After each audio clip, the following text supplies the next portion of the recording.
नमस्कार, मेरा नाम है शिवानी ठाकुर और आप देख रहे हैं फाउंडर इंडिया की ये खास पेशकश क्रिप्टो लाइव।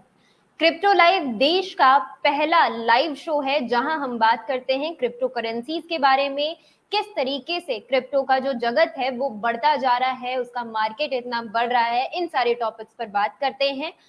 इस शो को आप तक पहुंचाने में हमारी मदद करता है देश का सबसे बड़ा क्रिप्टो एक्सचेंज CoinDCX। उनकी मदद से लाते हैं इस शो को आप तक, पहुंचाते हैं आपको जितनी भी जानकारी जानना जरूरी है क्रिप्टो करेंसी से जुड़ी हुई, वो सारी इंफॉर्मेशन लेकर पहुंचते हैं इस शो के माध्यम से और जोड़ते हैं आपको देश के जाने माने क्रिप्टो एक्सपर्ट से जो काफी लंबे वक्त से क्रिप्टो करेंसीज में है, इन्वेस्ट कर रहे हैं, ट्रेड कर रहे हैं और बहुत अच्छे तरीके से सारे टॉपिक्स को समझते हैं। आज के इस एपिसोड में हम जुड़ने जा रहे हैं उपिंदर सिंह जी से, को founder of Chain Assets. Upinder sir के साथ हम काफी लंबे वक्त से जुड़ते आ रहे हैं, कोशिश करते हैं कि हफ्ते में एक दिन तो उपिंदर सर से जुड़ें, क्योंकि बहुत अच्छे तरीके से सर हमें सारे जो भी हमारे सवाल हैं वो क्लियर कर देते हैं और क्रिप्टो करेंसीज को समझने में हमारी काफी अच्छे तरीके से मदद करते हैं। Upinder sir, very good morning. Hi, good morning. Thank you for inviting me. Upendra sir, weekend जब भी आता है, फ्राइडे है, वीकेंड है, जब भी वीकेंड आता है तो बिटकॉइन पिछले 2 हफ्तों से काफी उठापटक दिखा रहा है हमें। एकदम से ही प्राइस 38 से 42 चला गया और देखते ही देखते 46 हिट कर गया इस वीकेंड। क्या लग रहा है इस सैटरडे संडे क्या होने वाला है? देखिए, जो ओवरऑल सिनेरियो है, जो पिछले 2 हफ्ते से बोल रहा हूँ कि जब 30K पे बिटकॉइन था तो एक टाइम था जहाँ पे आपके लिए एंट्री लेना बहुत अच्छा टाइम था। तो उस टाइम पे जिन्होंने भी एंट्री लिया है तो उन्होंने एटलीस्ट 50% प्रॉफिट तो कमाया ही है, राइट? अब यहाँ पे वो लोग हैं जो शॉर्ट टर्म में जिन्होंने 50% प्रॉफिट नहीं देखा है, तो आई थिंक वो कुछ प्रॉफिट बुक कर सकते हैं, मे बी अपना प्रिंसिपल बाहर निकाल सकते हैं जो शॉर्ट टर्म में ट्रेड करना चाहते हैं। बट अदरवाइज जो लॉन्ग टर्म के लिए बैठे हुए हैं वो अभी भी होल्ड कर सकते हैं, बिकॉज लॉन्ग टर्म में मार्केट का जो ओवरऑल फंडामेंटल है वो काफी स्ट्रांग है। तो अगर मैं इस हफ्ते की बात करूं तो बिटकॉइन इज ट्राइंग कि अगर वो 21 वीकली EMA के ऊपर जो है क्लोजर दे अपना, और अगर वो क्लोजर देता है तो वो बुलिश ही रहेगा।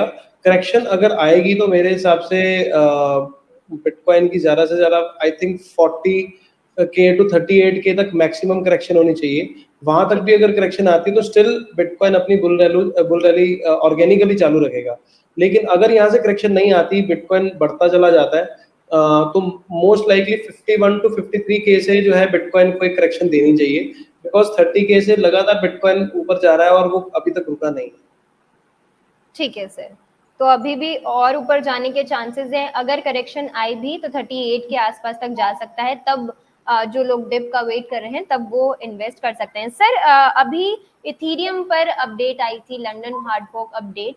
क्या लगता है काफी सारे जो इथीरियम हैं वो बर्न किए जा रहे हैं, तो उसकी वजह से इथीरियम में भी अब हम वही स्कोप देख सकते हैं जो बिटकॉइन में है। जिस तरीके से बिटकॉइन इतना बढ़ चुका है, अब तक कहाँ से शुरू हुआ था, लोगों को लग रहा था कभी इतना नहीं पहुंच पाएगा, 10K हो जाएगा, इतना भी नहीं लोगों को लग रहा था, उतना हो गया। और उसके बाद अब देखते ही देखते, अब आज की तारीख की बात करूं तो $44,000 के आसपास ट्रेड कर रहा है। क्या लगता है इथीरियम भी अब इसी तरीके से ट्रेड करेगा अपनी नई अपडेट आने के बाद? देखिए, इथीरियम जो है हमेशा उसने बिटकॉइन को फॉलो किया है, बिटकॉइन गॉडफादर है, तो लेकिन इथीरियम के अपने फंडामेंटल्स बहुत स्ट्रांग रहे हैं। उसके ऊपर जिस तरह से प्रोजेक्ट्स का ट्रैक्शन आ रहा है, जिस तरह से ट्रांजैक्शंस बढ़ रही हैं दिन ब दिन, तो इथीरियम का जो ये लंदन हार्ड फॉर्क हुआ है उसकी वजह से एक अच्छी चीज ये हुई है कि इथीरियम अब डिफ्लेशनरी हो गया है, जिसकी वजह से, क्योंकि इसकी सप्लाई अदरवाइज अनलिमिटेड है, तो इसमें जो अभी माइनिंग हो रही है, तो माइनिंग से जो रिवॉर्ड्स निकल रहे हैं हर ब्लॉक में, वो कहीं ना कहीं अब जो है इथीरियम आजकल, क्योंकि उस पर बहुत ज्यादा ट्रैफिक है इथीरियम पे, ट्रांजैक्शन भी काफी कॉस्टली हुई पड़ी है, जिसकी वजह से नंबर ऑफ इथीरियम ज्यादा बर्न हो रहे हैं। तो जो नंबर ऑफ इथीरियम ज्यादा बर्न हो रहे हैं, तो इसका मतलब ये है कि पिछले जब से हार्ड फॉर्क हुआ है अब तक ऑलरेडी $100 बिलियन से ऊपर के इथीरियम जो है वो बर्न हो चुके हैं फॉर एवर। तो अगर ये सिलसिला चलता रहा तो अगले आने अगर लेट्स से एक मैं स्टडी देख रहा था कि अगले अगले 5 साल में अगर इसी तरह से चालू रहता है तो नियर अबाउट $25 बिलियन के जो इथेरियम है वो बर्न हो जाएंगे अगले 5 साल में। बट हमें भी पता है कि इथेरियम का हार्ड फॉर्क आने वाला है नेक्स्ट, जहां पे इथेरियम 2.0 में स्विच करेगा, प्रूफ ऑफ स्टेक में स्विच करेगा, वहां से भी कुछ रिवॉर्ड्स निकलेंगे, लेकिन प्रूफ ऑफ स्टेक का जो रिवॉर्ड होगा वो प्रूफ ऑफ वर्क से कम होगा। तो लेकिन वहां पे उस टाइम पे कितनी बर्निंग होगी, शायद कम ही होगी, राइट। तो मैं ये कह सकता हूँ कि अभी जो बर्न हो रहे हैं बिकॉज ऑफ द ट्रैफिक, जितना ज्यादा बर्न हो उतना बुल मार्केट में फंडामेंटली प्राइस एक्शन के हिसाब से इथेरियम के लिए काफी बढ़िया है। और इथेरियम जो है अच्छा परफॉर्म करेगा। मुझे ऐसा लगता है कि इस बुल मार्केट में इथेरियम एक बार बिटकॉइन को फ्लिप करने की कोशिश कर सकता है। अगर वो करता है वो एक काफी अच्छा मूवमेंट होगा, बट मेरे हिसाब से लॉन्ग वो सस्टेनेबल नहीं होगा, वो वापस से फिर से नीचे आएगा और बिटकॉइन अपनी फर्स्ट प्लेस को जारी रखेगा अगले 5 साल। ठीक है, बहुत बढ़िया सर। लाइव शो चल रहा है, क्रिप्टो लाइव चल रहा है, तो दिनेश शर्मा सर हमारे एक गेस्ट हैं जो एक व्यूअर हैं जो काफी लंबे वक्त से हमारे साथ जुड़ते हुए आ रहे हैं। क्रिप्टो में माइनिंग क्या होता है ये जानना चाह रहे हैं, ब्रीफ में आप इन्हें बता दीजिए माइनिंग क्या होती है। ओके देखिए, बिल्कुल लेमन टर्म्स में मैं समझाना चाहूंगा कि माइनिंग बेसिकली एक जैसे आपने गोल्ड माइनिंग सुना होगा। अगर आप जो गोल्ड माइनिंग में जो वर्कर्स काम करते हैं वो क्या करते हैं, वो खुदाई करते हैं वहां पे गोल्ड को ढूंढने के लिए। एक जो माइनिंग ओनर्स हैं जिनके जमीन है अपने नाम पे, जो गोल्ड निकलता है वो उसको मार्केट में जाके सेल करते हैं। लेकिन ये काम करने के लिए उसको सबसे पहले ऐसी जगह ढूंढनी पड़ती है, उसके बाद उसको एक्वायर करना पड़ता है। एक्वायर करने के बाद उस पर वर्कर्स लगाने पड़ते हैं, वर्कर्स लगा के वो सारा उसको अपने जेब से इन्वेस्टमेंट करना पड़ता है। वो इन्वेस्टमेंट करने के बाद वो एक होप में होता है कि उसको गोल्ड मिलेगा। तो जो गोल्ड मिलेगा वो गोल्ड रिफाइन करके उसको मार्केट में जब बेच के आएगा तो उसको वहां से प्रॉफिट मिलेगा, राइट। सेम इसी तरह से आपकी जो बिटकॉइन की माइनिंग है या इथेरियम की माइनिंग है, इसमें क्या हो रहा है कि जो नेटवर्क है, ये नेटवर्क चल रहा है, तो इस नेटवर्क को चलाने के लिए जो हार्डवेयर चाहिए हमें, वो हार्डवेयर की स्पेसिफिकेशन दी हुई है ऑलरेडी, जो एलिजिबिलिटी क्राइटेरिया दिया हुआ है। तो वो हार्डवेयर अगर आप लेते हो मार्केट से, आपको उसके लिए अपनी जेब से इन्वेस्टमेंट करनी पड़ेगी। वो हार्डवेयर लेने के बाद आपको उस हार्डवेयर को कनेक्ट करना पड़ेगा बिटकॉइन की और या फिर इथेरियम की एल्गोरिथम के साथ इंटरनेट के जरिए। अब इस पूरे प्रोसेस को करने के लिए चाहे आप किसी नेटवर्क इंजीनियर को हायर करते हो या फिर आप खुद जानते हो सारे प्रोसेस को करने के लिए, तो इसमें कॉस्ट इन्वॉल्व है। चाहे वो हार्डवेयर की कॉस्ट इन्वॉल्व है, चाहे वो इलेक्ट्रिसिटी की कॉस्ट इन्वॉल्व है, चाहे वो आपके इंटरनेट की कॉस्ट इन्वॉल्व है। ये सारी आप इस होप में ये सारा कुछ कर रहे हो कि आपको इन रिटर्न कुछ इंसेंटिव मिलेगा। बेसिकली आप ये समझ लीजिए, और थोड़ा देसी तरीके में समझाऊं कि अगर आज की डेट में कोई बैंक है, वो अपने सर्वर्स को अगर चला रहे हैं तो उसकी ओनरशिप बैंक के हाथ में है, तो उसका सारा प्रॉफिट और लॉस बैंक के हाथ में है। लेकिन जस्ट इमेजिन करो कि अगर कल को बैंक ये बोले कि जितने भी मेरे बैंक अकाउंट होल्डर्स हैं, अगर वो मेरे सर्वर्स को कंट्रीब्यूट करना शुरू कर दे, अपने सर्वर्स लगाना शुरू कर दे, तो उससे मैं जो कमाई कर रहा हूँ अपने बैंक की, तो उस कमाई का कुछ हिस्सा मैं आपको देना शुरू कर दूंगा, आपसे शेयर करना शुरू कर दूंगा। इसी तरह से बिटकॉइन में या इथेरियम में जो एक सप्लाई प्रोग्राम है, जो लिखी हुई है कि इतनी सप्लाई अनलॉक होनी है, तो वो ऑलरेडी लिखा हुआ है कि जो जो माइनर्स जो कंट्रीब्यूट करेंगे नेटवर्क को चलाने के लिए, उनको वो सप्लाई दी जाएगी, शेयर की जाएगी उनके साथ। This is called mining, because this is nothing but incentivising the participants of the network. ठीक है, उम्मीद करते हैं दिनेश सर आप समझ गए होंगे माइनिंग क्या होता है। काफी साधारण शब्दों में सर ने बता दिया है। माइनिंग बेसिकली ज्यादा कुछ टेक्निकल चीज नहीं है। इसे सिंपल इस तरीके से आप समझ सकते हैं कि जिस तरीके से किसी भी चीज की, गोल्ड की माइनिंग होती है या ये सब जिस तरीके से होता है, उसी तरीके से कॉइन्स की भी माइनिंग की जाती है। इसे प्रॉपर तरीके से किया जाता है। जो लोग इसे जानते हैं अच्छे तरीके से, तो कंप्यूटर बेस्ड ये काम होता है। ऐसा नहीं है कि हम फिजिकली माइन कर रहे हैं, कुछ कंप्यूटर बेस्ड काम होता है। कंप्यूटर्स कुछ टेक्निकल प्रॉब्लम्स को सॉल्व करते हैं और उस पे आपको इंसेंटिव मिलता है। जो माइनर है, जिसका सिस्टम है, जिसने इसे प्रोसेस में इस प्रोसेस को शुरू किया है, उसे अगर आप बिटकॉइन माइन कर रहे हैं, इथेरियम माइन कर रहे हैं, उसका थोड़ा सा पोर्शन आपको मिल जाता है रिवॉर्ड के तौर पर। साधारण शब्दों में माइनिंग ये होती है। ठीक है उपेंद्र सर, उम्मीद करते हैं हमने ये डाउट बहुत अच्छे तरीके से क्लियर कर दिया होगा हमारे व्यूअर का कि क्या होती है क्रिप्टो माइनिंग। आगे बढ़ते हैं। मेरा एक काफी अहम सवाल था आपसे। अभी कुछ वक्त से क्रिप्टो करेंसी इतना ज्यादा हाइप में आ चुकी है कि जो लोग नहीं भी जानते थे क्रिप्टो करेंसी को कुछ वक्त पहले से, उन्हें भी पता है कि बिटकॉइन जैसी कोई चीज होती है या इथेरियम में कुछ हो रहा है, क्योंकि बहुत बड़े बड़े नाम जो है वो सामने आए हैं। तो इस पे केवल इतना आप हमें बताइए कि अगर कोई नया इन्वेस्टर है, वो क्रिप्टो करेंसी में आना चाहता है, किस तरीके से वो अपनी इनिशियल स्टेज में इन्वेस्टमेंट शुरू करे? क्योंकि जितने भी हमारे व्यूअर्स हैं, जितने भी लोग हमें देख रहे हैं, वो ऑलरेडी स्टॉक मार्केट में इन्वेस्टमेंट कर रहे हैं, ट्रेड कर रहे हैं। उसके अलावा भी लोगों ने अलग अलग जगह saving account, FD, mutual fund, यहाँ पे उन्होंने इन्वेस्टमेंट की हुई है। क्रिप्टो करेंसी की शुरुआत हम किस तरीके से कर सकते हैं? क्या उसमें हमें एक डाइवर्सिफाइड पोर्टफोलियो बनाने की कोशिश करनी चाहिए या नहीं करनी चाहिए? सिंपल बिटकॉइन से ही शुरू कर दें या इथेरियम से शुरू कर दें? क्या करें सर? देखिए, सबसे पहले तो मैं यही बोलूंगा कि कोई भी नया इन्वेस्टर है तो अभी क्योंकि उसको प्राइस एक्शन का आइडिया नहीं है कि इसका प्राइस मूवमेंट कैसा रहेगा फ्यूचर में उनके लिए, उसमें वो ज्यादातर लोग यही सोचते हैं कि अगर मैंने पैसा डाला तो मेरा पैसा डूब ना जाए, बिकॉज मार्केट बहुत ज्यादा वॉलेटाइल है। तो मैं उनको यही राय दूंगा कि आप अपने जितना भी आपका पोर्टफोलियो है, जितनी भी आपकी वेल्थ है, उसका 5 या 10% से ज्यादा अभी स्टार्टिंग में इन्वेस्ट मत करिए। अगर आपके पास टोटल सेविंग्स 1 लाख रुपए की है तो आई थिंक आप 5 से 10 हजार रुपए तो अफोर्ड कर सकते हैं लूज करना। अगर आपकी टोटल सेविंग्स 1 करोड़ रुपए है तो आई थिंक 5 से 10 lakh is still fine for you, कि आप उस पर इतना रिस्क ले सकते हैं। तो इसको पहला जो सबसे इंपॉर्टेंट पॉइंट ये है कि आपको 5 to 10% से ज्यादा नहीं करना है, इससे आपका हेज हो जाएगा बहुत बढ़िया तरीके से। सेकंड ये पॉइंट है कि आप जो अपना टाइम फ्रेम है वो 4 से 5 महीने या 6 से 12 महीने मत लेके चलिए कि मेरे को जल्दी जल्दी पैसा कमाना है जैसे बाकी लोगों ने कमाया।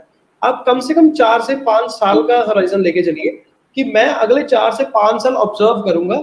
और फिर तीसरा पॉइंट ये है कि जहां पे आपने पैसा डाला है, बहुत ही लेमन टर्म्स में मैं बता रहा हूं, अगर यहां से 50% नीचे जाता है वैल्यू, तो जितना आपने 5% डाला है तो 5% और डाल दीजिए। अगर आपने 10% डाला है तो 10% और डाल दीजिए।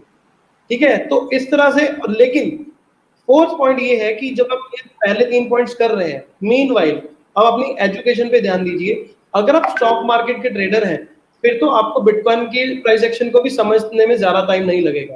आपको थोड़ी सी रिसर्च करनी पड़ेगी, आपको टाइम पता लग जाएगा। लेकिन अगर कोई लेमैन इन्वेस्टर है जिसको नहीं पता है इन चीजों में, वो स्टॉक मार्केट में भी ट्रेड नहीं करना जानता है, तो एटलीस्ट आप ऑथेंटिक लोगों के साथ जुड़िए। काफी अच्छे इन्फ्लुएंसर्स हैं यूट्यूब पे। आई थिंक आपका चैनल भी बहुत अच्छा काम कर रहा है। हमने भी पिछले कई महीनों से हम अच्छी वीडियोस बना रहे हैं जिसमें हमने मेंशन किया है कि पोर्टफोलियो कैसे डाइवर्सिफाई करना है, बिटकॉइन का कितना परसेंट होना चाहिए। अगर आप कहते हैं कि मेरे को अभी इतना कॉम्प्लिकेट नहीं करना, आपको ज्यादा समझ नहीं आ रहा, तो आंख बंद करके 5% को बिटकॉइन में घुसा दीजिए और बैठिए और बिटकॉइन को सबसे पहले पढ़िए। जब आप ये चीजें करने शुरू होगे तो आपको ऑटोमेटिकली धीरे धीरे सेल्फ अवेयरनेस आनी शुरू हो जाएगी। मैंने भी यहाँ किसी यूनिवर्सिटी से जाके नहीं सीखा। मैंने भी जब आज से 5 साल पहले शुरू करा था तो मैंने खुद ही सेल्फ स्टडी करी है, खुद ही इसी तरह से रिसर्च करके, स्ट्रगल करके आज मैं कह रहा हूँ कि एटलीस्ट मैं कुछ नॉलेज होल्ड कर रहा हूँ। तो आपके पास ओपन मार्केट में नॉलेज ढेर सारी अवेलेबल है। आपका चैनल भी काफी अच्छा काम कर रहा है, छोटे छोटे टॉपिक्स को ब्रेक डाउन करके वीडियोस बना के, तो मे बी यूजर्स को काफी ऑलरेडी हेल्प कर सकता है इस तरह। जी बिल्कुल, यानी कि इनिशियल स्टेज पे जब आप इन्वेस्टमेंट के हैं, जब आप शुरुआती दौर में हैं, तो बहुत ज्यादा कंफ्यूज होने की जरूरत नहीं है। जिस तरीके से स्टॉक मार्केट में एनएससी बीएससी में कितने सारे शेयर्स जो हैं वो लिस्टेड हैं, उसी तरीके से जब हम क्रिप्टो करेंसी की बात करते हैं तो वहां पर भी अनगिनत कॉइन्स आपको मिल जाएंगे। 5,000 से तो लगभग ऊपर ही कॉइन्स आपको वहां पे भी देखने को मिलेंगे।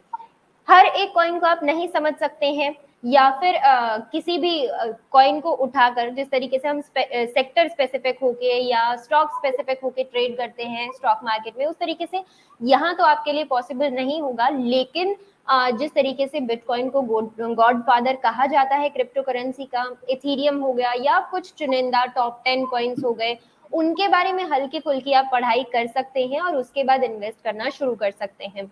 अगर एकदम ही आपके पास कोई नॉलेज नहीं है और आप बहुत ज्यादा वक्त नहीं निकाल सकते हैं अपना क्रिप्टो करेंसी को पढ़ने में और समझने में, तो जिस तरीके से उपेंद्र सर ने आपको बताया है, उस तरीके से आप बिटकॉइन में इन्वेस्ट करना शुरू कर सकते हैं। धीरे धीरे करके आप नॉलेज गेन करना शुरू करेंगे। आप अपने सामने जब चार्ट्स देखेंगे या फिर आप देखेंगे कि उसका प्राइस किस तरीके से ऊपर जा रहा है, कौन से ऐसे फैक्टर्स हैं, आउटसाइड फैक्टर्स कौन से हैं, एक्सटर्नल फैक्टर कौन से हैं जो बिटकॉइन के प्राइस को इन्फ्लुएंस कर रहे हैं, उस तरीके से फिर आप जब अच्छा होल्ड करने लगेंगे नॉलेज को, तो उसके बाद धीरे धीरे आप दूसरे कॉइन्स की तरफ भी मुड़ सकते हैं। ठीक है उपेंद्र सर, ये तो हमने बात कर ली कि पोर्टफोलियो हमें किस तरीके से बनाना है, ये भी हमने क्लियर कर लिया कि बिटकॉइन में आप किस तरीके से इन्वेस्ट कर सकते हैं, ये सारी चीजें हमारी क्लियर हो गई। अभी फिलहाल अगर हम देखें बिटकॉइन ऊपर जा रहा है, बिटकॉइन के साथ साथ जितने भी ऑल्ट कॉइन्स थे वो भी धीरे धीरे ऊपर जा रहे हैं। वही जो आप हमें पहले भी बता चुके हैं कि बिटकॉइन के प्राइस के हिसाब से बाकी के कॉइन्स भी एक्ट करते हैं। तो अभी कोई भी ऐसा कॉइन जिसपे इन्वेस्टमेंट के लिए तो बिटकॉइन बेस्ट है, उसके अलावा शॉर्ट टर्म ट्रेडिंग के लिए 6 महीने या 1 साल के लिए कोई ऐसा कॉइन जिसपे आपकी नजर हो? देखिए राइट, मैं आपको 2-3 कॉइन्स बताऊंगा, but again I am not a financial advisor, तो आप अपनी ड्यू डिलिजेंस कर लेना। और क्योंकि ये थोड़े से रिस्की हो सकते हैं, लेकिन अगर ये रिटर्न देके जाएंगे तो आई थिंक ज्यादा अच्छा देके जा सकते हैं। एक अभी टोकन का नाम है इंस्टाडैप। इंस्टाडैप अभी बाइनेंस पे नहीं आया है, अभी किसी भी एक्सचेंज पे नहीं आया है। ये इंडिया का ही बहुत अच्छा प्रोजेक्ट है और इसके ऊपर अगर आप DeFiPulse.com पे जाओगे, ये DeFi इंडस्ट्री में टॉप 3 में आता है। कभी टॉप 3, टॉप 2 या टॉप 4 में हॉवर करता रहता है बेस्ड ऑन TVL, जो टोटल वैल्यू लॉक्ड है। अगर आप कॉइन गीको पे भी जाके देखोगे तो इसके ऊपर already close to $10 billion locked है। इनका टोकन जो है अभी रिसेंटली रिलीज हुआ है और ये भी सिर्फ यूनिस्वैप पे मिल रहा है। तो यूनिस्वैप से आप अगर इसको थोड़ा सा बाय कर ले, मैं कहूंगा इसके ऊपर ज्यादा रिस्क मत लेना, थोड़ा सा ही रिस्क लो। इट इज लाइक कि आप अफोर्ड कर सको लूज करने के लिए, बट ये एक अच्छा रिटर्न दे सकता है बिकॉज ये भी किसी मेजर एक्सचेंज पे नहीं आया, तो उसको बहुत अच्छे अच्छे इन्वेस्टर्स बैक कर रहे हैं। तो मुझे ऐसा लगता है कि एक अच्छा रिटर्न दे सकता है। और इसके अलावा आपका एक टोकन है यर्न फाइनेंस, YFI। तो YFI जो है वो काफी टाइम से कंसोलिडेट कर रहा है हायर टाइम फ्रेम पे और वो ज्यादा भगा नहीं है वो। तो मेरे हिसाब से YFI भी एक अच्छा रिटर्न देके जा सकता है। और इसके अलावा अगर मैं बोलूँ तो आई थिंक और भी 2-4 कॉइन्स है, बट मैं ज्यादा किसी को कंफ्यूज नहीं करना चाहता। आई थिंक क्योंकि मार्केट सारी काफी ज्यादा भगी हुई है, तो थोड़ा सा वेट करना पड़ेगा कि मार्केट आगे क्या जाके मूव लेती है अगले 1 महीने में। तो उस टाइम पे आई थिंक ज्यादा बेटर एंट्रीज मिल पाएंगी, बट ये 2 ऐसी एंट्रीज है जिनको मैं भी होल्ड करता हूँ। ठीक है सर, अभी लाइव शो के दौरान अमनप्रीत कौर भाटिया हमारे साथ मौजूद हैं। ये आपसे पूछना चाह रही हैं कार्डानो पे आपकी कोई राय है इस वक्त? ओके, कार्डानो के स्मार्ट कॉन्ट्रैक्ट्स को लेके बहुत मेजर अनाउंसमेंट आने वाली है जो चार्ल्स हॉस्किंसन ने देनी है in few days, may be आजकल में या मे बी और अगले 1 हफ्ते के अंदर अंदर। तो कार्डानो काफी ज्यादा बुलिश प्राइस एक्शन दिखा रहा है और अगर वो अपडेट है, अगर स्मार्ट कॉन्ट्रैक्ट्स एक्चुअली लाइव हो जाते हैं तो आई फील कि कार्डानो लीड कर सकता है और वो मे बी इथेरियम की रेंज को चैलेंज करने की कोशिश करे। But I doubt that, but still I feel क्योंकि इसकी जो कम्युनिटी है वो काफी ज्यादा स्ट्रांग है और काफी ज्यादा I would say stubborn community है जो इसके ऊपर काफी ज्यादा फेथ करती है। बट प्रॉब्लम ये है कार्डानो के साथ कि ये पिछले कई सालों से प्रॉमिस ही कर रहे हैं लेकिन अभी भी इसके ऊपर स्मार्ट कॉन्ट्रैक्ट फंक्शनैलिटी लाइव नहीं हुई है। तो जब स्मार्ट कॉन्ट्रैक्ट फंक्शनैलिटी लाइव हो जाएगी और कैसा रिजल्ट रहता है इनका प्लेटफॉर्म या प्रोटोकॉल फटता नहीं है, ये तब देख के पता लगेगा। अगर ये अच्छा परफॉर्म करते हैं तो I think Cardano can lead the infrastructure market. But let's see अभी क्या होता है। अभी के लिए ऑलरेडी कार्डानो ने अच्छा रन दिखाया है, ऑलरेडी 87% मूव दिखा दिया है। जी जी। तो let's wait for some more time. अगर आप नई एंट्री लेना चाहते तो आई विल सजेस्ट के भी वेट करिए थोड़ा। ठीक है, तो अमनप्रीत जी, अगर नई एंट्री आप लेना चाह रही थी कार्डानो पे, तो अभी आप थोड़ा सा वेट कर सकती हैं, उसके बाद इसमें हो सकता है कि आपको कुछ अच्छा देखने को मिले। उपिंदर सर, आज आपका हमने बहुत ज्यादा वक्त लिया है हमारे दर्शकों के सवालों के जवाब देने के लिए, पोर्टफोलियो किस तरीके से बनाना है क्रिप्टो में, वो सब बताने के लिए आपका बहुत धन्यवाद। Thank you. तो ये थे हमारे साथ को founder of Chain Assets Upinder ji. बहुत अच्छे तरीके से ये हमेशा हमारे डाउट्स को क्लियर करते हैं। इसी तरीके से हम चाहते हैं कि हमारे दर्शक ज्यादा से ज्यादा सवाल पूछें क्रिप्टो करेंसी से जुड़े हुए। जितने हम सवाल पूछेंगे उतने अच्छे तरीके से हम इसको समझना शुरू करेंगे और आगे और अच्छा हम काम कर सकते हैं इसमें, और मुनाफा इसमें भी बनाया जा सकता है। आज के क्रिप्टो लाइव के लिए बस इतना ही। मुझे दीजिए इजाजत और देखते रहिए फाउंडर इंडिया।